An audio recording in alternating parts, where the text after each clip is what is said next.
తాకట్లో ఉన్న మీ బంగారాన్ని విడిపించి ఆ రోజు ఆన్లైన్ రేటుకి కొంటాం. Sharma gold company.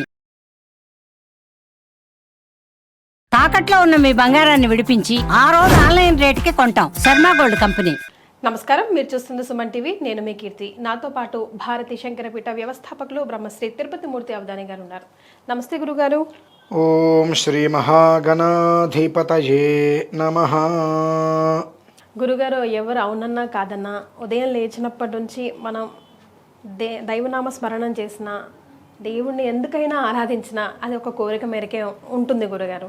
నిజంగా వెళ్ళి ప్రశాంతంగా ఇలా దండం పెట్టుకొని రావడం చాలా అరుదుగా మనం చూస్తూ ఉంటాం. దేవుణ్ణి కోరికలు కోరొచ్చా, కోరకూడదా? ఎలాంటివి కోరాలి, ఎలాంటివి కోరకూడదు? భగవంతుడికి చేసేటువంటి ఆరాధనలో ఎప్పుడు ఎలాంటి కోరిక కోరకూడదు. నిష్కాముకులై అర్చన చేయాలి. మరి మనం సంకల్పం చెప్పుకునే కదా గురుగారు ఏ పూజ అయినా స్టార్ట్ చేస్తాము. ఎందుకు కోరకూడదు అనేటువంటి విషయాన్ని కూడా చెప్తా. సంకల్పం మనం చేసిన తర్వాత భగవంతుడి దగ్గర కూర్చొని పూర్తిగా ధ్యానం ఆయన మీద పెట్టి చేస్తున్నామా? చేయట్లేదు. చెయ్యనప్పుడు మన సంకల్పంలో కోరిన విధంగా మనకు ఆ కోరికలు మొత్తం తీరాలని ఎలా కోరుకుంటున్నాం? అందరూ కాదు గురుగారు, అందరూ అంతే.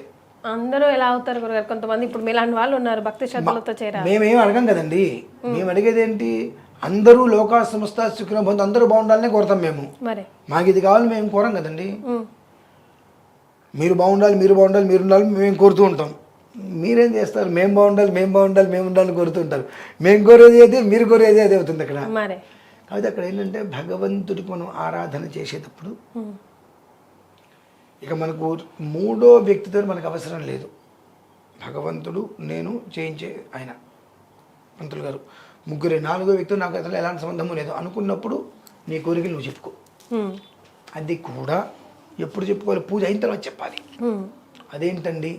పూజ అయిన తర్వాత చెప్పాలి. అదేంటండి? మీరు చాలా విచిత్రంగా చెప్తారు. అందరూ ఒకరు అది ఉరికి పెట్టదు ఒకరారు అంటారంటారు. అమ్మ ఇప్పుడు కూడా అమ్మా ఆచమ్య కేశవాజ స్వాహ, నారాయణాయ స్వాహ, మాధవాయ స్వాహ, గోవిందాయ నమః, విష్ణవే నమః అనే సంకల్పాలన్నీ చెప్పుకుంటూ వస్తాం కదా.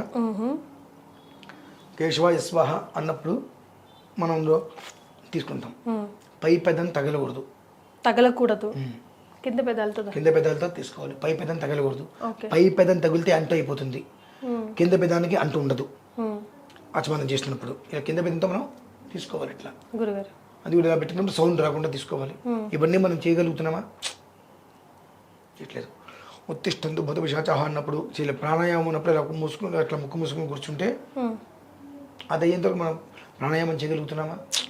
అంటే అన్ని చోట్ల ఎక్సెప్షన్స్, దోషాలు వస్తూనే ఉన్నాయి. సంకల్పం చెప్పించినప్పుడు ధర్మార్థ కామ్యమోక్ష చతుర్విధ ఫల అన్నప్పుడు కొన్ని మనం చెప్పగలుగుతాం, చెప్పలేకపోతుంటాం.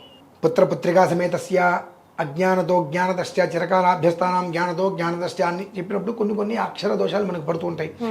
అక్షర దోషాలు పడ్డప్పుడు మనకు వినిపించలేదు కదా, మళ్ళీ ఒకసారి అడుగుదాం అని అడుగుతున్నారా? రేర్, చాలా ఎక్కడో. అంటే మనకు అర్థం కాలేదు అనుకుంటారేమో అని చెప్పి వెళ్ళిపోతున్నాం. ఈ దోషాలేగా ఇవన్నీ.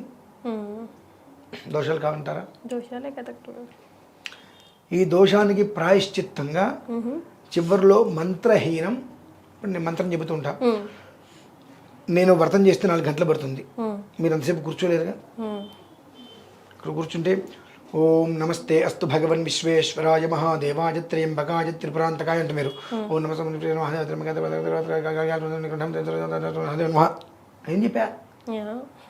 అది అంటే అక్షర దోషాలు, మంత్ర దోషాలు చాలా ఇంపార్టెంట్. స్వర అక్షర పద వృత్త వర్ణాలు 5 రకాల దోషాలు ఏదో ఒక రకంగా ఆపాదిస్తుంటుంది. అది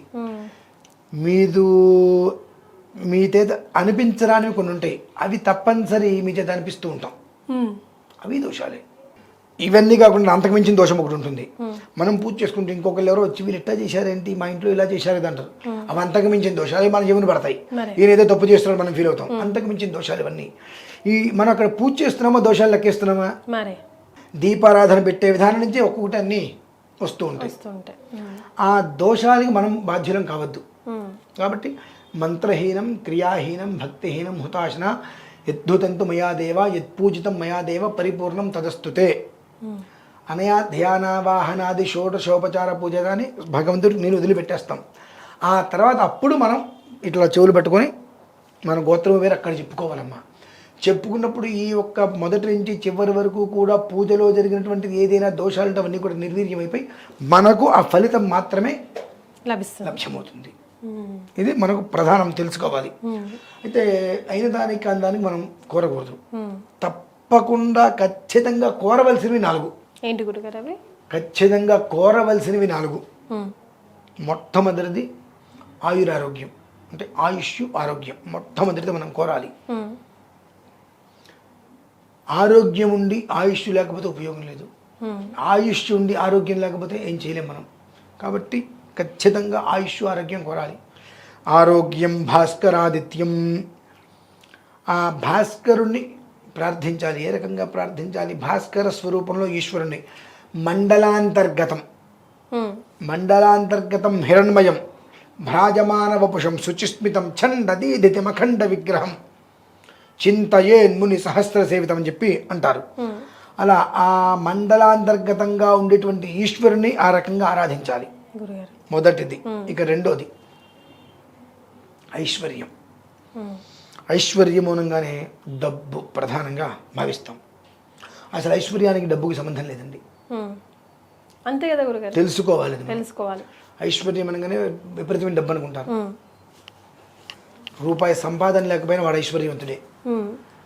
కడుపు నిండా అన్నం తింటూ, కంటి నిండా పడుకుంటూ, చేతి నిండా పనుండి రూపాయి అప్పులేని వాడు ఐశ్వర్యవంతుడు. నిజమే గురుగారు, నిజమైన ఐశ్వర్యం అది. ఆ ఐశ్వర్యానికి కారకుడు ఈశ్వరుడు. అలానే అందులోనే మరి అవన్నీ కావాలంటే లక్ష్మి రావాలి. లక్ష్మీ కారకుడు ధనలక్ష్మి అమ్మవారు. ఇందులో మళ్ళీ 2 దోషాలు వస్తూ ఉంటాయి మనకు. ఈశ్వరుని ఒక రకంగా ఆరాధన చేస్తుంటాం, ఐశ్వర్య ప్రదాత కాబట్టి. లక్ష్మీ అమ్మవారిని ఆరాధన చేసే సమయంలో మనం చేసేటువంటి కొన్ని దుష్కర్మలు ఉంటాం. అంటే చేయవలసింది మానేసేసి కొత్త పోకడలు, ఇప్పుడు బాగా మనకు ఈ సోషల్ మీడియాలో కొత్త పోకడలు విపరీతంగా తయారైనాయి. అస్తమానం అయితే తూర్పేటో తెలియదు కూడా. ఎంతో మంది ఇది చేయండి, నేను ఇట్టా చేసా, వాళ్ళు ఇట్టా చేశారు. అసలు ఇది చెయ్యండి, ఇది చెప్పబడి ఉన్నది శాస్త్రంలో, ఇది చెప్పబడి ఉన్నది. ఇది చెయ్యండి ఏంటి, ఇది చెప్పబడి ఉన్నది. చేయటం చేయకపోవడం మీ ఇష్టం అన్నట్టుగా విధానం ఉంటుంది. ఇందులో ధన పిశాచి అని ఒకటి ఉంటుందన్నమాట. గురుగారు అదేం చేస్తుందంటే మనిషికి లేనిపోయిన ఆశను తీసుకొచ్చి అడుక్కునే స్థితికి అధోగతి పాలు చేస్తుంది. ధనలక్ష్మి, ఇంకొకటి ఫస్ట్ ధనలక్ష్మి అమ్మవారి ఆరాధన చేయబోయి మనం చేసిన కొన్ని పనులకి ధన పిశాచి ఏర్పడుతుంది. ధన పిశాచి అంటే మనిషికి అక్కడ నిధులు ఉంటాయి, అక్కడ నిక్షేపాలు ఉంటాయి, అక్కడ భూమిలో గుంటలు తీస్తే బంగారం దొరుకుతుంది. ఇటువంటి వాటిని మీద ధ్యాస తీసుకెళ్తుంది. అక్కడ ఇంకోటి ఏదో ఉంది, మనది సంబంధం లేదు. అది మనం తీసుకొని మనం కనుక అమ్మిస్తే మనకి ఎంత డబ్బు కలిసి వస్తుంది. ఇవే తెల్లవారితే నాకు 10 కోట్లు వచ్చేస్తున్నాయండి అని చెప్పి అప్పులు చేయటం. జీవితకాలం రేపటి రోజు ఏంటి వెతుక్కోవటమే.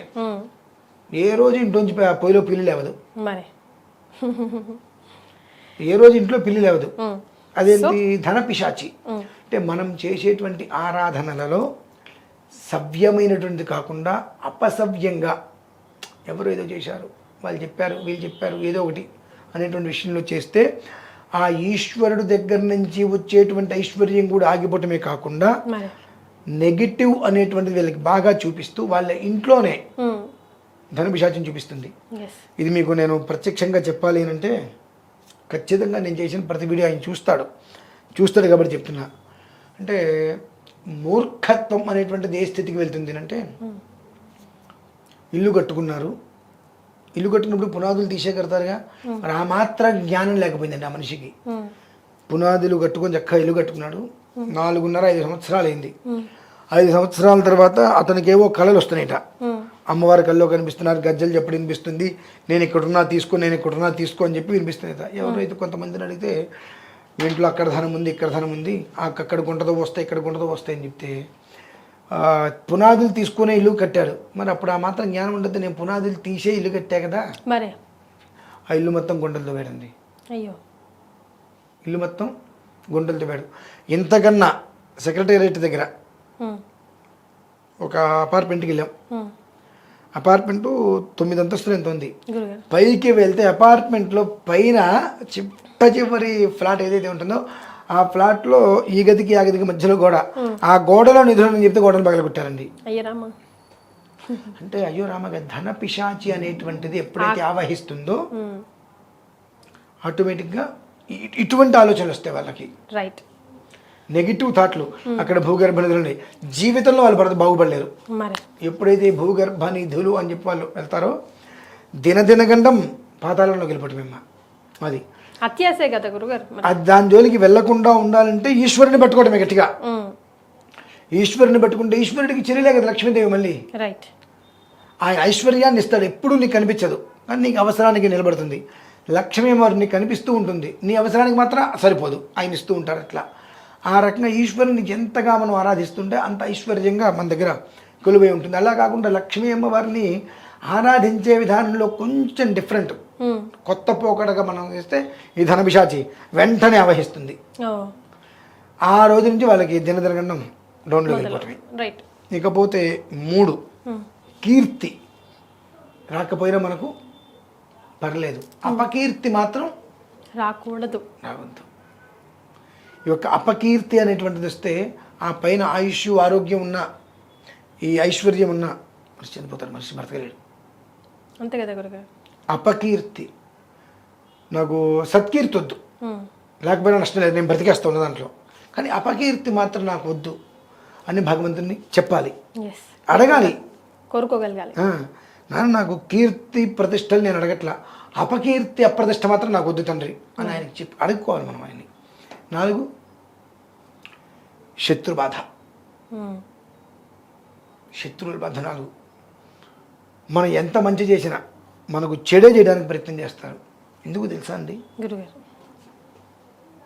కలిధర్మం. మనం ఎవరికైతే అన్నం పెడతామో వాడే మనకు సున్నం పెడతాడు. మరి అది కలిధర్మం. చూశానమ్మా, చాలా అనుభవాలు. మనం ఎవరినైతే చేరదీస్తామో వాళ్ళే మనకు చెరువులోకి దారి చూపిస్తారు. చాలా చక్కగా, మనకు అనుమానం కూడా రాదు. అసలు మనం దిగింది చెరువులో కూడా కాదు, ఊబిలోకి అవుతుంది.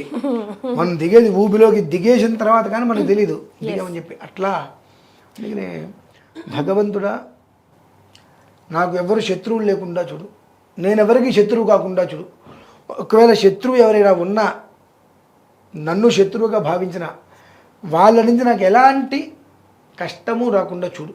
రైట్. ఎందువలన వారు ఏ చిన్న ఇబ్బందులు ఎటు నుంచి తీసుకొచ్చి పెట్టినా కొలాప్స్ అయిపోతుంది లైఫ్ అంతా. ఒక్కొక్కటి జాగ్రత్తగా కట్టుకుంటూ మొత్తం కొలాప్స్ అయిపోతుంది. కాబట్టి నాకు మిత్రత్వం అనేటువంటిది లేకపోతే నేనేం బాధపడను, శత్రుత్వం అనేటువంటిది ఎటు నుంచి ఎటు కూడా నాకు వద్దు తండ్రి అని భగవంతుని అడగాల్సిన 4 ఆయుర ఆరోగ్య ఐశ్వర్యాలు, అపకీర్తి రాకుండా, ఆయురారోగ్యం 1, ఐశ్వర్యం, అపకీర్తి నాకొద్దు, శత్రువు నుంచి బాధలు నాకొద్దు తండ్రి అని అడుగుతూ అనునిత్యం ఈశ్వరుని ఆరాధన చేసుకుంటూ ఉండాలి. ఏ రకంగా ఆరాధన చేయాలి ఈశ్వరుణ్ణి?